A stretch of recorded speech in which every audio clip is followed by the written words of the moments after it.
Hi everyone, welcome back to my channel. और मैं हूँ निधि और मौसम बहुत ही सुहावना सा अच्छा सा हो गया था।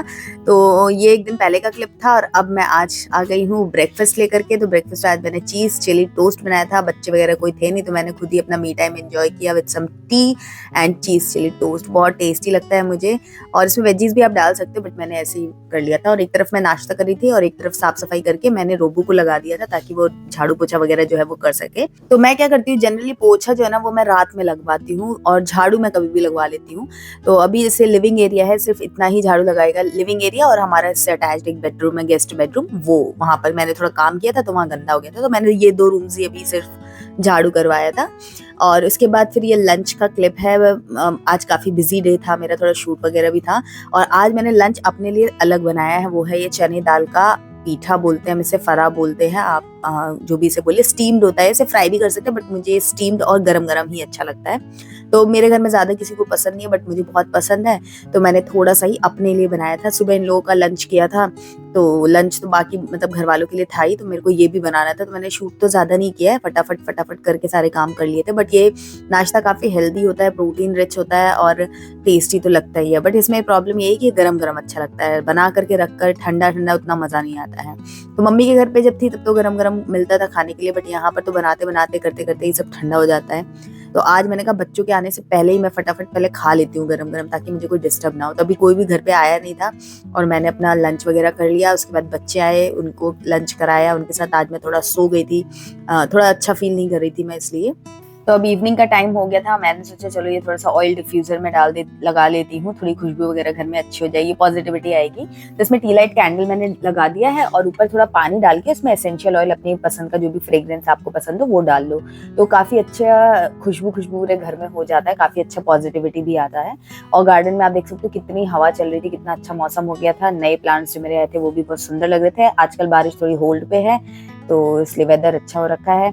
और आज मेरे हस्बैंड आने वाले थे, आज उनकी जूम कॉल मीटिंग थी। आते से ही मतलब रास्ते में ही स्टार्ट हो जाने वाली थी, तो उन्होंने मुझे बोला था कि मैं आऊंगा तो मुझे डिस्टर्बेंस नहीं चाहिए और मैं फटाफट मीटिंग अटेंड करूंगा। तो मैंने इसीलिए ये सब फ्रेग्रेंस वगैरह करके थोड़े से अपने काम वाम निपटाया, थोड़ा सा डिनर प्रेप किया और उसके बाद अब मैं नीचे जा रही हूँ बच्चों को लेकर के। तो आजकल ऐसे ही बारिश के टाइम पे ना, मानसून के टाइम पे मूड थोड़ा सा डाउन ही रहता है, मेरा भी और हस्बैंड का भी।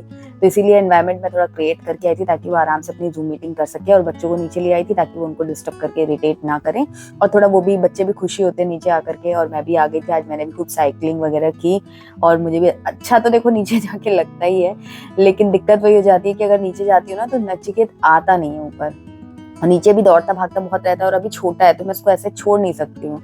तो फिर क्या रहता है कि बहुत ज्यादा एग्जॉस्ट कर देता है, घर आके फिर होता है कि नहीं आना है, घर नहीं आना है। तो मतलब घर आके फिर अब टाइम से काम करो या फिर उसको चुप करो, तो वो 1 घंटे का काम ना 2 घंटे में लगाता है, तो वो टाइम वेस्ट बहुत ज्यादा हो जाता है। इसलिए मैं कभी जाती हूँ कभी नहीं जाती, मेरे रूटीन उसके साथ में नहीं बन पाता है। अगर मेरा काम हो गया तो मैं चली जाती हूँ, नहीं काम हुआ तो नहीं जाती हूँ, ऐसा करके रहता है। तो मैंने अभी कुछ कुछ चीजें शॉपिंग करी है ऑनलाइन, तो मैं आप लोगों के साथ में अपकमिंग ब्लॉग्स में शेयर करने वाली हूँ। एक मैंने इलेक्ट्रिक डिफ्यूजर ऑर्डर किया है, एक मैंने स्टीमर ऑर्डर किया है, तो वो सब चीजें मैं आप लोगों के साथ में शेयर जरूर से करूंगी। बड़े काम की चीजें हैं और मैं काम की चीजें ज्यादातर खरीदती हूँ, तो मैं आप लोगों के साथ में शेयर करूंगी। तो आप ब्लॉग में आगे बने रहना, आगे आने वाले अपकमिंग ब्लॉग्स में, और रेगुलर रहना। मैं काफी कोशिश कर रही हूँ कि मैं रेगुलर वीडियोस आप लोगों के साथ में शेयर करूँ। तो आपके कुछ सजेशन हो, आपके कोई रिक्वायरमेंट ऑफ टॉपिक हो तो वो भी मुझे बताना। अच्छा, मैं फिटनेस के वीडियोस भी अलग से डाल रही हूँ, तो वो भी आप देखना, वो भी काफी यूजफुल वीडियोस हैं, आपके काफी काम आएंगे। तो मैं उनको सेपरेट इसलिए रख रही हूँ ताकि जिनको फिटनेस में इंटरेस्ट हो वो देख सकें, और ब्लॉग्स तो मैं डाल ही रही हूँ। अब मैं आ चुकी थी चेंज वेंज करके, अब मैं डिनर बनाने लगी हूँ। तो मूली रखी हुई थी, और जैसे कि मैंने कहा कि मूड हम सबका थोड़ा सा डिम ही चल रहा था, तो मैंने सोचा चलो आज मूली के पराठे बनाते हैं। सीजन का पहला मूली का पराठा बनेगा, और गरम गरम पराठे तो अच्छे लगते ही हैं। तो बच्चों के लिए मैंने खाना पहले ही रेडी कर लिया था, और बच्चे इतना मतलब नचिकेत तो खा लेते हैं, निर्मल को बहुत ज्यादा पसंद नहीं है। तो मिक्स एंड मैच करके बनने वाला था कुल मिला के। मूली के पराठे भी थे और दिन का लंच था वो भी थोड़ा बचा हुआ था, दाल वगैरह, तो वो भी हो जाएगा। तो ये फूड प्रोसेसर तो भाई मेरा मतलब ऐसा है कि हैंडी है। मैं मेरे सारे ही गैजेट्स में काफी ज्यादा यूज करती हूँ, और मुझे लगता है मेरी लाइफ को सिंपल बनाने में इन सारी चीजों का काफी ज्यादा रोल है। तो डिश वॉशर तो आप पीछे देख ही रहे हो, वो बर्तन का काम करता है, सुबह झाड़ू पोछा हो गया उससे। अब इसमें किचन में ये हेल्प करने के लिए फटाफट फटाफट काम हो जाता है इसमें। सारा मैंने मूली जो है उसको ग्रेट कर लिया है, और इसी में मेरा आटा भी लग जाएगा। तो काफ़ी हेल्प हो जाती है। अगर आपके पास अच्छे गैजेट्स हो ना, तो आपको दूसरों पर डिपेंडेंट रहने की ज़रूरत नहीं पड़ती, क्योंकि आजकल तो भाई काम वाली का हाल तो बेहाल ही है। मुझे ऐसा कोई नहीं मिलता जो ये बोले कि यार हमारी काम वाली तो भाई बहुत अच्छी है।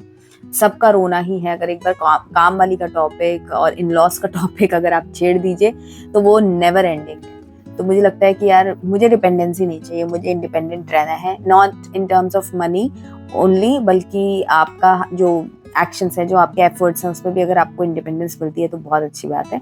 तो यहाँ पर मैंने ये सारा निकाल दिया था। वो जो मेरे पास मलमल का कपड़ा था वो भी मैंने ऑनलाइन ही लिया था, काफ़ी अच्छा है, और उसको मैं इसी काम के लिए रखती हूँ। मूली या फिर लौकी वगैरह जो भी, जिस भी सब्जी का जूस निकालना होता है तो मैं उस कपड़े में करके कर देती हूँ, तो काफ़ी फटाफट वो भी हो जाता है। तो अब ये बात अलग है कि उस कपड़े को मुझे धोना है या इन जार्स को मुझे धोना है। तो कई लोग ऐसा बोलेंगे कि यार जितने में तो ये जार धोएंगे, जितने में तो ये करेंगे वो करेंगे, तो काम हम खुद से ही कर लेंगे। तो पहली चीज़ है, अगर आप खुद से कर सकते हो सब काम, वेल एंड गुड है। लेकिन अगर आप किन्हीं कारणों से नहीं कर रहे हो, आलस आ रहा है या आपको मन नहीं कर रहा है उस तरह से करने का, तो फिर आपको इन गैजेट्स की जरूरत पड़ती है। दूसरी चीज की, जितना आटा इसमें 5 मिनट में लगता है उतना आटा आप हाथ से 5 मिनट में नहीं लगा पाओगे।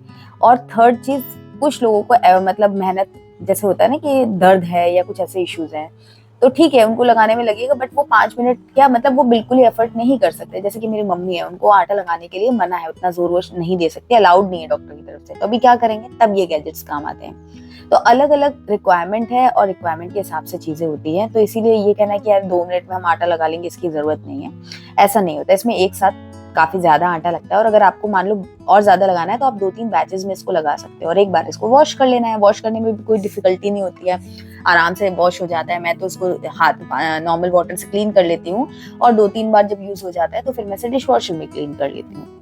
तो अच्छा है, मुझे लगता है कि ऐसे अप्लायंसेस में हम सभी मॉम्स को इन्वेस्ट जरूर करना चाहिए, और ओपन माइंड होकर के ना हमें इन चीजों को यूज भी करना चाहिए। कई लोग क्या ले तो लेते हैं, बट फिर उनको यूज करने में डिफिकल्टी आती है। तो यार देखो, जो भी चीजें आप यूज करते हो ना, अप्लायंसेस वगैरह, उनके लिए आपको यूज टू होना पड़ता है। जब वॉशिंग मशीन आई थी नई नई, तो क्या होता था, लोगों को विश्वास नहीं था, लोगों को समझ नहीं आता था कि यार पता नहीं कैसे कपड़े साफ होंगे कि नहीं होंगे।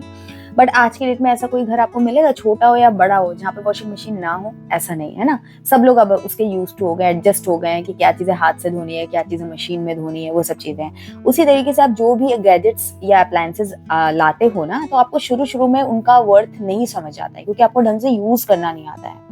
बट जब आप उनको 2-3 महीने 6 महीने यूज कर लेते हो, तब फिर आपको समझ में आता है कि इसको बेस्ट वे क्या है इसको यूज करने का, कब हमें इसे यूज करना है, कब हमें इसे यूज नहीं करना है, वो सब चीजें आपको तब समझ में आती है।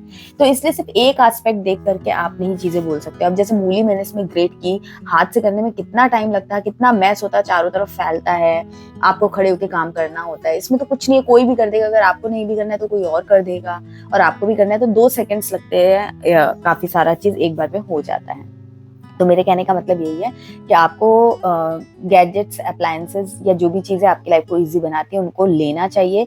थोड़ा उनके ऊपर रिसर्च कर लो कि वो कितना इफेक्टिव है कि नहीं है, लोगों के रिव्यूज देख लो, जिन लोगों के पास है उनसे आप अपने डिस्कस कर लो कि क्या इसके प्रॉज एंड कॉन्स हैं। और हर चीज़ हर किसी के लिए बनी हो ऐसा भी नहीं होता है।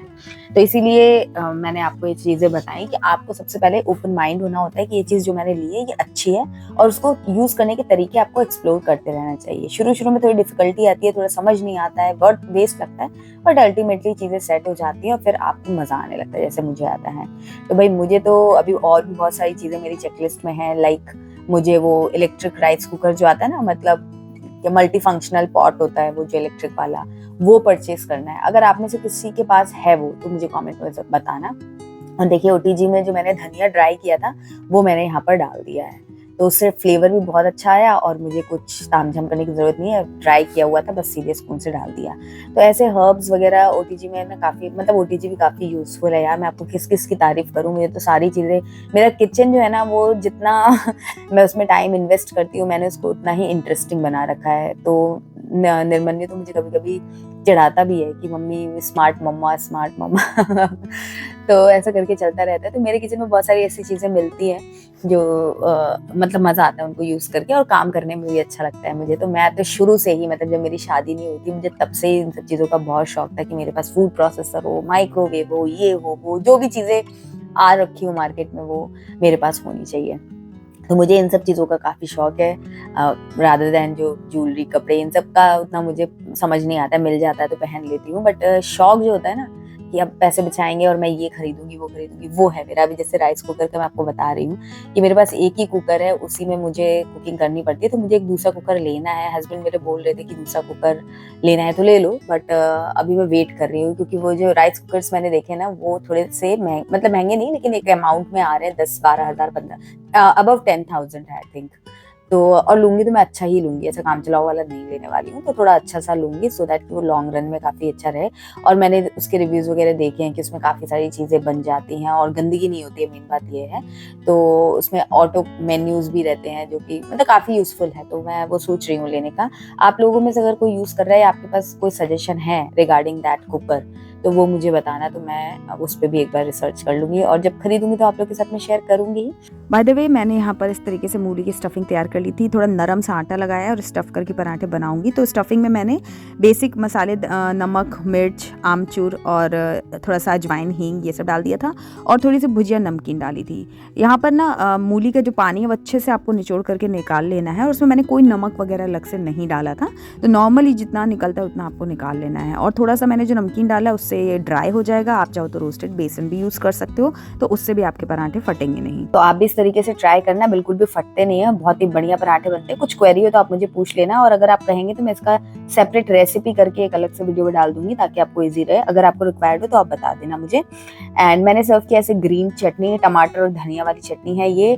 और मेरे हस्बैंड ने मुझे याद दिलाया कि मैंने करेला और मिर्च वगैरह भी बना करके रखी है स्टफ वाली, तो वो भी फिर बाद में मैंने निकाल करके उनको दे दी थी। तो मैं इस तरीके से बना के फ्रिज में मेरे आपको मिलेगा स्टफ मिर्ची, स्टफ करेला, कुछ कुछ चीजें ऐसी बनी हुई मिलेंगी, तो मैं बना करके रख देती, क्योंकि हस्बैंड को मेरे बहुत पसंद है। और कुछ नहीं है तो फटाफट पराठा सेका और इनके साथ में खा लिया, दही ले लिया, तो काम चल जाता है। तो मेरे फ्रिज में ना आपको ऐसा कुछ ना कुछ मिलेगा, जिससे कि अगर इमरजेंसी में मील जो है वो स्किप नहीं करनी पड़ेगी, डिनर लंच जो भी है वो हो जाता है, बच्चों के लिए भी बड़ों के लिए। इसके ऊपर मैं कभी सेपरेट वीडियो आप लोगों के साथ शेयर करूंगी मैं करती क्या हूँ। बहुत ज्यादा मैं मील प्रेप वगैरह तो नहीं कर पाती हूँ, बट जो भी है मैं कुछ ना कुछ ऐसा जुगाड़ बैठा के रखती हूँ कि मतलब अगर बच्चों को इमरजेंसी में भूख लगी है, टाइम नहीं मैनेज हो पाया, लेट हो रहा है, कुछ हो रहा है, तो मैं उनको टाइम से खाना दे देती हूँ, या फिर हस्बैंड को है तो उनको दे देती हूँ। ऐसा इमरजेंसी में काम हो जाता है। तो इस तरीके से सब चीजें मैनेज होती हैं। और बस ये डिनर मेरा रेडी हो गया है, और बस इसी के साथ में इस वीडियो के हम एंड पर आ गए हैं। आई होप आपने वीडियो एंजॉय किया होगा। जल्दी से एक लाइक कर दीजिए, कमेंट करके मुझे मोटिवेट करना ना भूलें, और चैनल को भी सब्सक्राइब जरूर से कर लें। मिलूंगी आपसे एक नए इंटरेस्टिंग ब्लॉग के साथ में, तब तक के लिए बाय एंड टेक केयर।